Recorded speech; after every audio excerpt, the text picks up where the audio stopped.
गुरुजी, मेरा एक प्रश्न है कि ये काल सर्प योग क्या होता है? अगर हमारी कुंडली में काल सर्प योग है तो हमें उसके निवारण के लिए पंडितों द्वारा ही उसका निवारण किया जा सकता है, या हम स्वयं भी उसका पूजा पाठ द्वारा निवारण कर सकते हैं? कृपया मार्गदर्शन करें गुरुजी।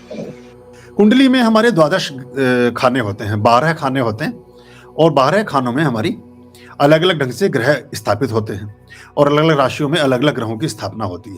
वो हमारे जन्म की तिथि, जन्म का समय और जन्म के स्थान पर निर्भर करता है।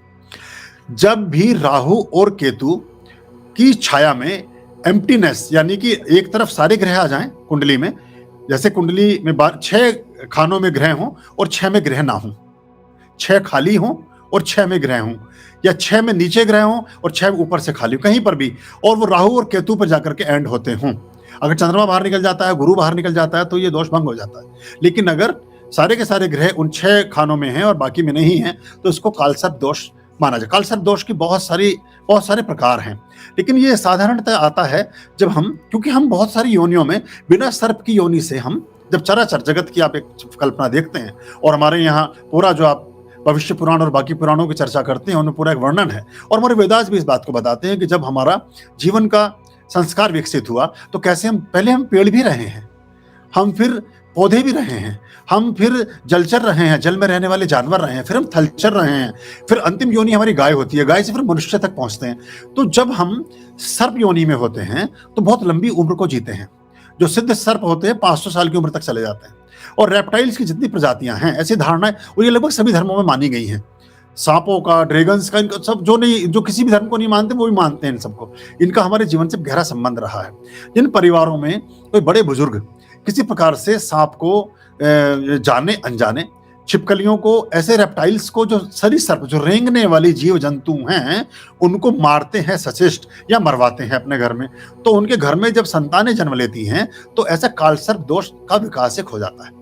कालसर्प दोष में ये देखना पड़ता है कि उम्र का एक तो कालसर्प दोष किस जगह है, किस ग्रह से किस ग्रह तक है, कौन से लग्न के साथ है, कौन से बाकी ग्रहों की युतियां हैं, ये देखना पड़ता है। लेकिन सदा ही कालसर्प दोष नुकसानदायक हो ऐसा नहीं होता। बहुत सारे बड़े लोग ऐसे जिनकी कुंडलियों में कालसर्प दोष रहे हैं और बहुत बड़े आदमी बने हैं, जिनमें से पंडित नेहरू भी एक थे। अच्छा, बहुत सारे उदाहरण हैं, तो आप उससे घबराएं नहीं, डरे नहीं। कालसर्प दोष की पूजा सिर्फ और सिर्फ त्र्यंबकेश्वर में ही किए जाने का विधान है। रुद्र संहिता में शिव पार्वती संवाद में इस तरह की विधानों के बारे में शिव एक जगह संवाद के माध्यम से संकेत करते हैं कि जहां हम ब्रह्मा विष्णु महेश तीनों की पिंडियां एक ही रूप में होंगी, त्र्यंबकेश्वर कहते हैं ना उसको, नासिक में, महाराष्ट्र में, वहां पर की जाने वाली पूजाओं से ऐसे ज्ञात अज्ञात दोषों से मुक्ति का विधान है। तो इसकी पूजा वहीं पर होती है, सिर्फ वहीं कराई जाती है, और बाकी तो पंडित पुरोहित कहीं पर भी आपसे दक्षिणा लेने के लिए आपकी हामी भर देंगे, उससे लाभ नहीं होता। हाँ, कोई अगर कन्या की कुंडली में कालसर्प दोष है तो उसके लिए विधान और आता है कि वो किसी भी जगह जब समुद्र के किनारे कहीं जाएं तो रेत का, बालू का एक लिंगम बना लें, बालू का लिंगम बनाएं और उसको पैर से तोड़ दें, बाएं पैर से, या तो उस पर खड़ी हो जाएं या उसको तोड़ दें, और फिर उसको पानी में, मतलब बिल्कुल ऐसे किनारे पर बहाएं या लहरें भी हों, और फिर पानी का छींटा मार के उसको जल में प्रवाहित कर दें। तो इससे भी कहा गया है कि इस तरह का ये बालू का लिंगम विसर्जित करने से, विखंडित करने से भी ये दोष का समापन होता है, लेकिन विधि विधान से ये वहीं होता है। ये थोड़े से हर्डल्स पैदा करता है जीवन में, कभी कभी कुछ संघर्ष पैदा करता है और कुछ चीजें देर से प्रदान करता है, लेकिन उनको डरने वाली बात नहीं है। कभी कभी कालसर्प दोष हमें जीवन में बहुत ऊंचाइयों की तरफ भी ले जाता है।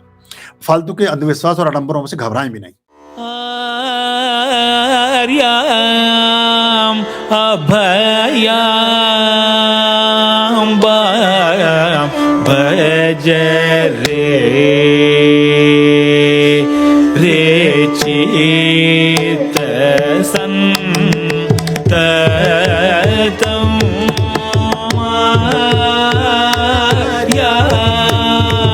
अभयाम भज रे